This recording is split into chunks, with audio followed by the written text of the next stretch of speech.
नमस्कार दोस्तों, कैसे आप सभी लोग। उम्मीद करता हूँ सभी लोग बढ़िया होंगे, फर्स्ट क्लास होंगे। तो देखो, आज का टॉपिक हमारे पास क्वांटम मैकेनिक्स में है लीनियर ऑपरेटर।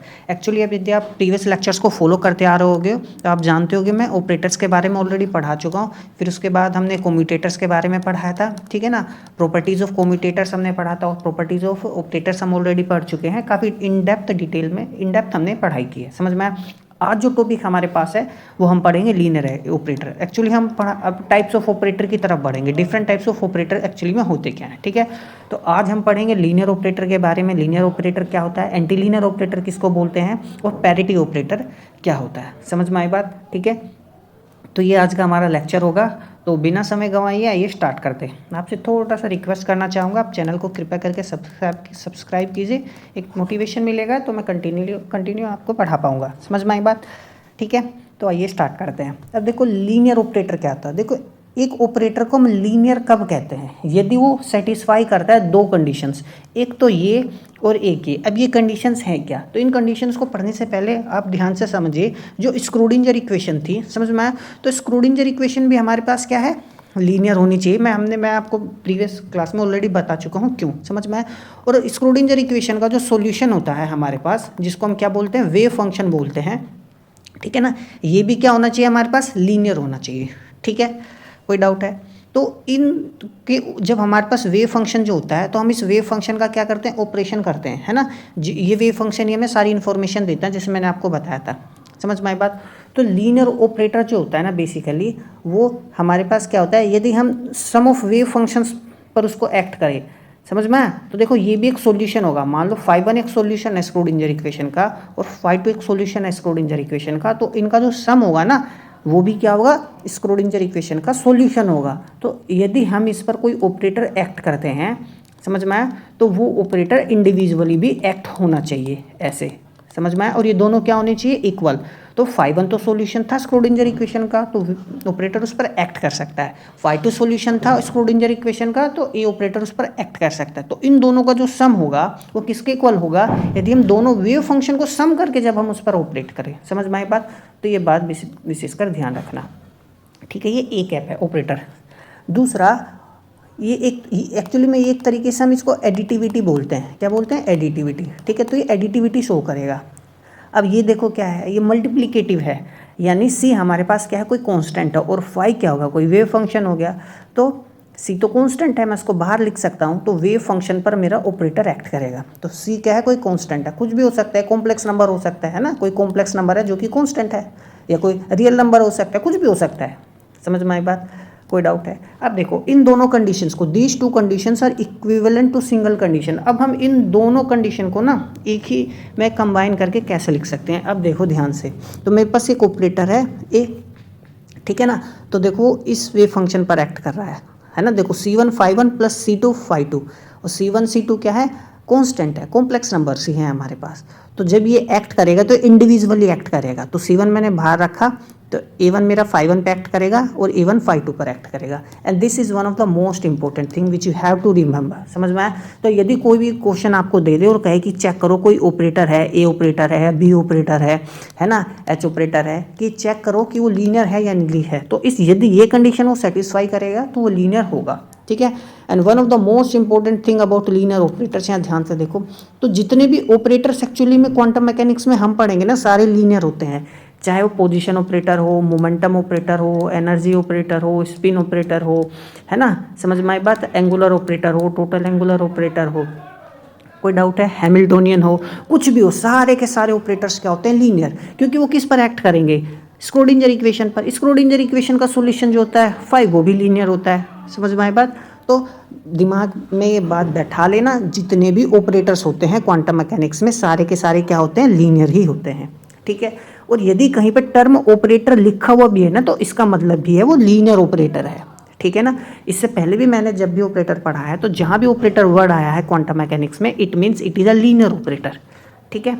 कोई डाउट है। हम इसको भी एक एग्जाम्पल से समझते हैं कैसे। अब देखो, हम शो करेंगे ये क्या है, पोजीशन ऑपरेटर, और ये क्या है, मोमेंटम ऑपरेटर। हमें शो करना है कि लीनियर ऑपरेटर्स होते हैं। अब देखो, तो हम कैसे शो करेंगे, हमारे पास देखो क्या है, ये कंडीशन होती है ना, ए φ1 प्लस के बी फाई टू। अब देखो कुछ भी ले लो, जैसे मैंने यहाँ पे हम x को सेटिस्फाई कराएंगे लीनियरिटी की कंडीशन है ना, जो ये कंडीशन है, हम यदि ये सेटिस्फाई करेगा तो मेरा क्या होगा, लीनियर ऑपरेटर होगा, अन्यथा नहीं। अब देखो यहाँ पे आप C1 लिखो, C2 लिखो या A और B लिखो, कुछ भी लिख लो, समझ में आई बात, कोई डाउट है? अब ध्यान से देखो, या फाई1 फाई2 लिखा है, जैसे यहाँ फाई और ये लिखा है ना आप, है ना, समझ में आए, तो कोई भी फंक्शन ले सकते हो, फाई1 फाई2 ले लो, फाई और जाई ले लो, जाई ले फंक्शन ले सकते हो, थीटा लिख सकते हो, कुछ भी ले सकते हो। तो मैं पोजीशन ऑपरेटर चेक करना चाहता हूँ, तो अब ध्यान से देखो, तो ए वेक्टर को मैंने क्या लिखा, कैप, क्योंकि पोजीशन ऑपरेटर होगा यहाँ पे ए फाई1 प्लस के बी फाई2। अब गौर से देखना, मैं इसको अब कैसे लिख सकता हूँ, जब इस पर एक्ट करूँगा तो इस ऑपरेटर को इस पर जब एक्ट करूँगा तो ए कांस्टेंट होगा, तो मैं इसको एक्स कैप फाई1 लिख सकता हूँ बी, और ये एक्स कैप फाई2 लिख सकता हूँ। समझ में आ गई बात? ठीक है, तो यही तो मेरे पास कंडीशन सेटिस्फाई होगी, आप लोग देख सकते हो, है ना, ये कंडीशन सेटिस्फाई हुई है ना हुई, तो ये एग्जैक्टली यही तो आया है सोल्व करके। तो पोजीशन ऑपरेटर मेरे पास क्या है, लीनियर ऑपरेटर है, समझ में आए? इसी तरीके से हम मोमेंटम के लिए शो कर सकते हैं। तो देखो मोमेंटम हमने एक्ट करा ए फाई प्लस बी जाई पर, तो जो मोमेंटम ऑपरेटर एक्ट करेगा, तो देखो मोमेंटम ऑपरेटर होता क्या है एक्चुअली में, देखो मैं इसको यहाँ साइड में आपको करके दिखाता हूँ, है ना। अब ध्यान से देखना, ए फाई प्लस के बी, है ना, ये ले लेता हूँ मैं। अब ध्यान से देखिए, इसको हम क्या लिखते हैं, माइनस के I H cut del upon में डेल एक्स, ये लिखा ए फाई प्लस के बी, समझ में आया? अब ध्यान से देखो, ए तो कांस्टेंट है ना, देखो ये तो इस पूरे टोटल पर एक्ट करेगा ना, ये तो कांस्टेंट हो गया कोई मेरे पास, तो इसको मैं जब बाहर लिखूंगा तो मैं यहाँ क्या लिख सकता हूँ, माइनस के I H cut del phi by del X लिख सकता हूँ। फिर मैं जब अंदर जाऊँगा बी बाहर लिख लूँगा, और माइनस के आई एच कट डेल इस पर ऑपरेट करेगा, समझ में आया?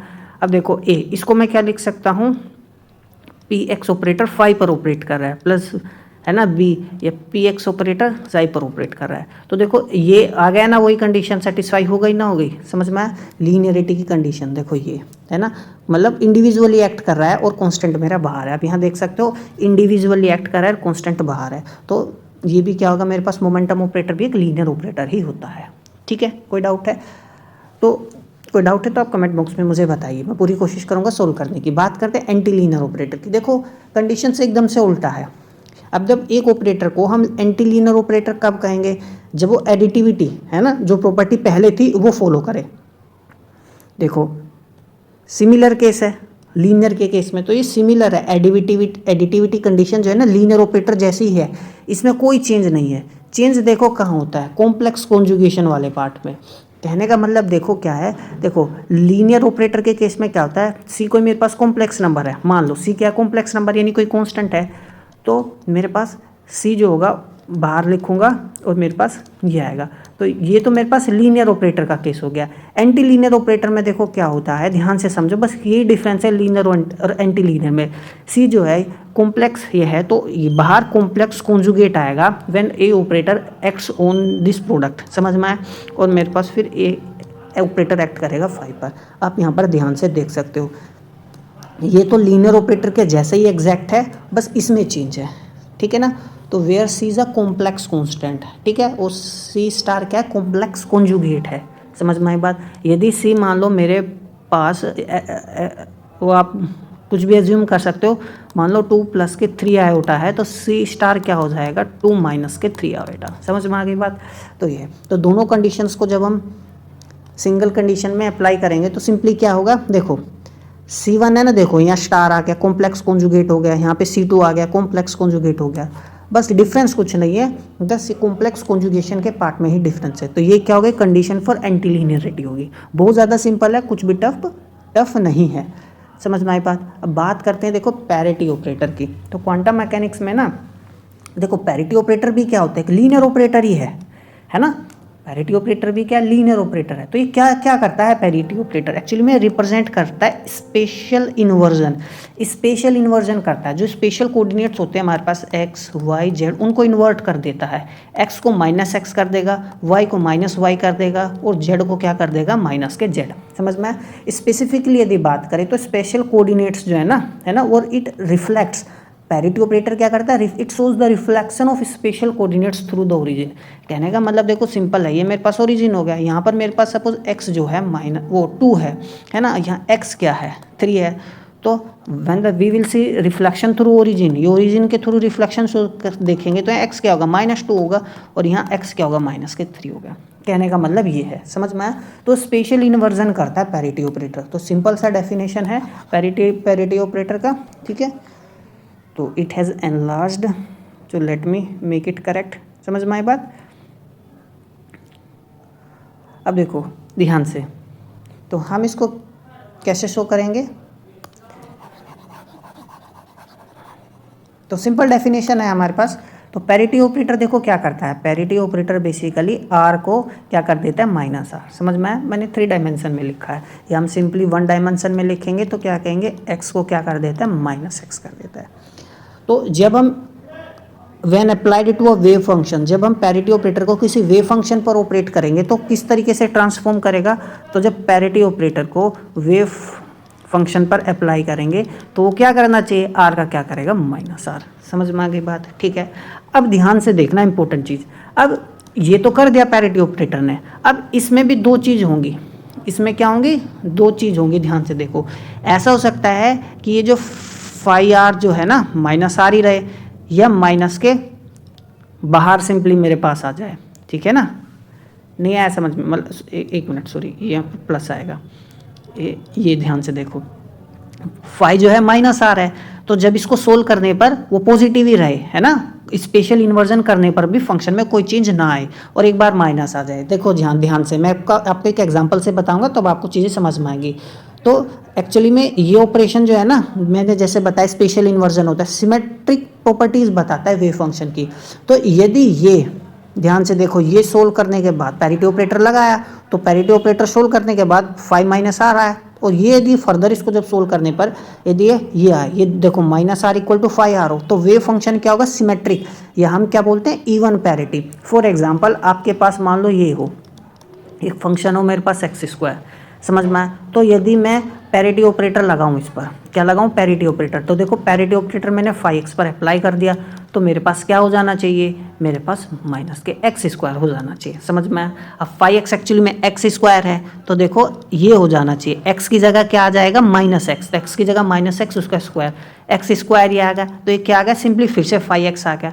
तो ये जो है ना, समझ में आया मैं क्या कह रहा हूँ, तो ये माइनस करने पर भी पॉजिटिव आ जाएगा क्योंकि स्क्वायर है। तो यदि ऐसा होगा तो वेव फंक्शन को हम क्या बोलेंगे, सिमेट्रिक वेव फंक्शन बोलेंगे, या इवन पैरिटी कहा जाता है, ठीक है।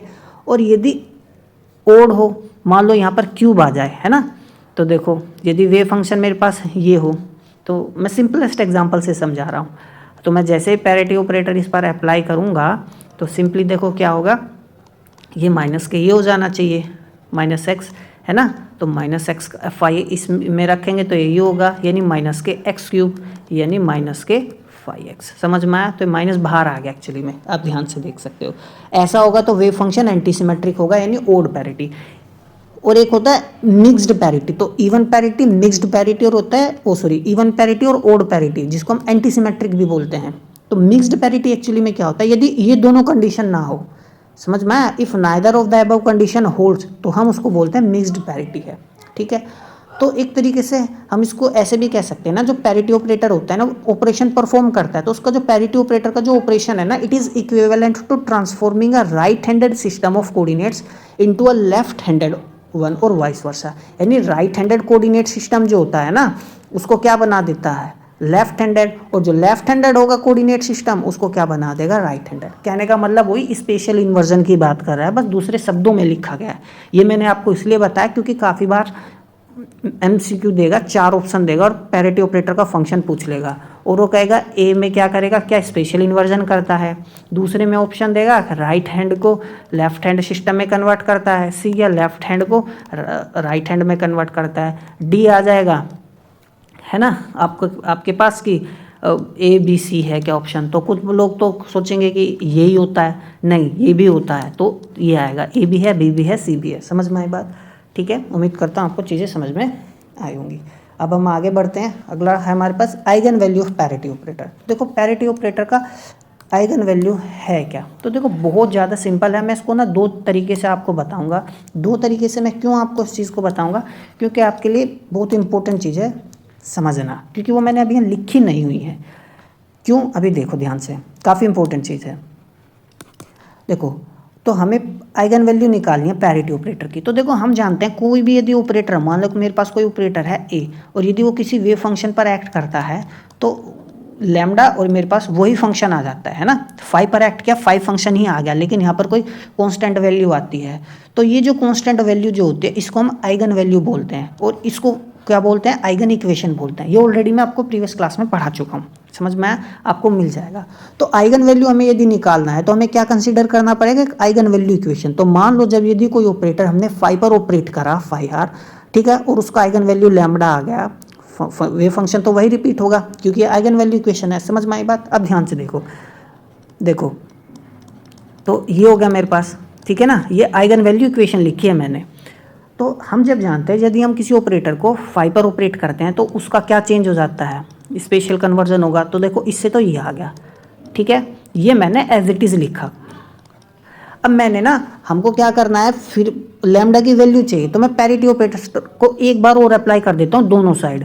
तो मैंने ना दोनों साइड यहाँ पे देखो पैरिटी ऑपरेटर को ना फिर से अप्लाई कर दिया है ना। तो पैरिटी ऑपरेटर को जब मैं दोनों साइड अप्लाई करूँगा, लैम्डा 5r, तो पैरिटी ऑपरेटर एक तरीके से लीनियर ऑपरेटर होता है ना, समझ में आया। तो लैम्डा मैं बाहर देखूंगा, ये आ गया।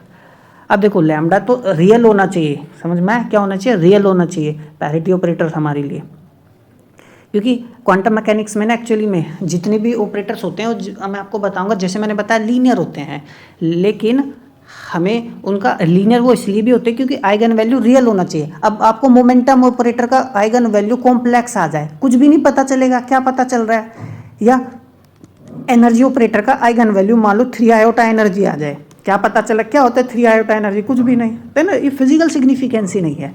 तो जितने भी ऑपरेटर्स होते हैं सभी का वैल्यू क्या होना चाहिए, रियल ही होना चाहिए, ठीक है। इसलिए आप मैंने इसलिए बताया क्योंकि मैंने स्टार नहीं लगाया।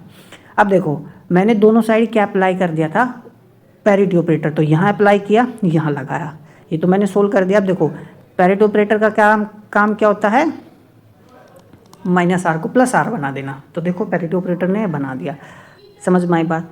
अब ध्यान से देखो, मैं यहाँ पर पैरिटी ऑपरेटर को देखो -r नहीं लिखना चाहता, मैं आइगन वैल्यू की इक्वेशन की टर्म्स में लिखना चाहता हूँ। तो जब p ऑपरेटर 5r पर एक्ट करता है तो मैं इसको क्या लिख सकता हूँ, लैम्डा 5r। समझ में आया, कोई डाउट है।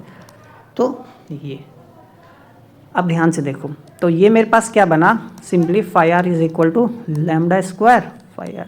तो ये तो दोनों साइड जब हम कंपैरिजन करेंगे तो λ² का वैल्यू कितना है, 1 आ रहा है ना। तो लैम्डा का वैल्यू कितना आ गया, +-1। तो आइगन वैल्यू क्या हो गई मेरे पास, सिंपली ±1 आ गई, ठीक है। अब देखो इंटरप्रिटेशन क्या हुआ, तो लैम्डा +1 का मतलब है आइगन फंक्शन सिमेट्रिक है, स्पेशल इन्वर्जन, और क्या है, it corresponds to even parity, यानी -r जब होगा और वो यहाँ पर प्लस आ जाए 5r, है ना, तो 1 है तो यानी इवन पैरिटी। और यदि इन्वर्जन करके माइनस ये आ जाए, है ना, तो इस केस में तो क्या होगा मेरे पास, प्लस आएगा, सॉरी यहाँ पे लैम्डा का वैल्यू क्या होगा, -1, और लैम्डा का वैल्यू यहाँ पे क्या होगा, +1, ठीक है, कोई डाउट है। तो ये था मेरे पास ओड पैरिटी, समझ में आई बात। तो एक तो ये मेथड है यहाँ पर सोल्व करने का, एक दूसरा मेथड है एक्चुअली में जो मैं आपको बताना चाहता हूँ। अब ध्यान से सुनना उस मेथड को। देखो अभी आपको मैंने बताया था आइगन वैल्यू इक्वेशन की मदद से ना हमने क्या निकाला था, आइगन वैल्यूज़ निकाली थी। अब मैं ना इस इक्वेशन को ना की मदद नहीं लेना चाहता, मैं बेसिक तरीके से करना चाहता हूँ। बेसिक तरीका क्या, मैंने कहा कि भाई एक ऑपरेटर यदि है और वो किसी वेव फंक्शन पर एक्ट करता है तो उसका स्पेशल इन्वर्जन हो जाता है। अब देखो मैंने यहाँ लैम्डा नहीं लिखा क्योंकि मेरा कहने का मतलब है आइगन वैल्यू इक्वेशन की मदद नहीं ली मैंने, समझ में आया। तो सिंपली ये हो गया। अच्छा अब मैं क्या करता हूँ, फिर से मैं ऑपरेटर को दूसरी बार इस पर अप्लाई करता हूँ। तो देखो मैं जब दूसरी बार ऑपरेटर को अप्लाई करूँगा तो मेरे को ऐसे लिखना पड़ेगा दोनों साइड। तो मैंने यहाँ भी ऑपरेटर को फिर से अप्लाई कर दिया, ठीक है, कोई डाउट है। तो जब मैं इस पर अप्लाई करूँगा तो ये मेरे पास क्या हो जाएगा, पॉजिटिव आ जाएगा, -r का +r हो जाएगा, +r का -r हो जाएगा। यहाँ पे सिंपली मेरे पास क्या आएगा, ये आएगा, ठीक है। अब दोनों साइड यदि आप कंपैरिजन करो तो देखो ये क्या होना चाहिए, देखो फाई आर जो था ना वो फाई आर ही रहा। तो ऐसा तो तभी होता है यदि आइडेंटिटी ऑपरेटर हो, मैंने आपको बताया था एक आइडेंटिटी ऑपरेटर वही ऑपरेटर होता है जो वेव फंक्शन को बदलता नहीं, सेम रखता है। तो ये आई होना चाहिए। तो यानी जो पी स्क्वायर जो है वो क्या होना चाहिए, आई। तो एक तरीके से ये आइडेंटिटी है, ये ध्यान रखना इंपॉर्टेंट। तो पैरिटी ऑपरेटर का स्क्वायर किसके इक्वल होता है, आइडेंटिटी के ऑपरेटर के इक्वल होता है। ठीक है, अब देखो यदि कोई भी ऑपरेटर होता है ना वो जिस पावर में होता है तो उसकी आइगन वैल्यूज भी उसी पावर में होंगी। ठीक है, तो ध्यान से देखो, तो पी ऑपरेटर का स्क्वायर है तो इसका आइगन वैल्यूज भी क्या होगा, दिस इंप्लाइज दैट इसका आइगन वैल्यूज भी उसी पावर में होगा। ये आइडेंटिटी ऑपरेटर है 1 है, इसका आइगन वैल्यू 1 ही होता है। समझ में आया, ये आपने मैथमेटिकल फिजिक्स में पढ़ा होगा तो आप समझ पाओगे। यदि नहीं पढ़ा तो कोई बात नहीं, हम चीज़ें पढ़ाएंगे तो आपको समझ में आएगा। मैं आपको एक एग्जाम्पल देता हूँ। मान लो मेरे पास एक इक्वेशन लिखी है a square 2a is equal to 0। अब देखो ये यहाँ पर क्या है, मैट्रिक्स है ऐसे समझ लो, और इनका आइगन वैल्यूज है निकालना हो तो आइगन वैल्यूज भी इसी फॉर्म में होगा। समझ में आया मैंने क्या कहा। ठीक है, तो यदि ऑपरेटर पावर के फॉर्म है तो आइगन वैल्यूज भी पावर के फॉर्म में होगा। तो इस तरीके से भी हम यहाँ आइगन वैल्यूज निकाल सकते थे। ठीक है ना, तो ये था हमारा आज का लेक्चर। मिलते हैं अगले लेक्चर में, तब तक पढ़ते रहिए। नमस्कार।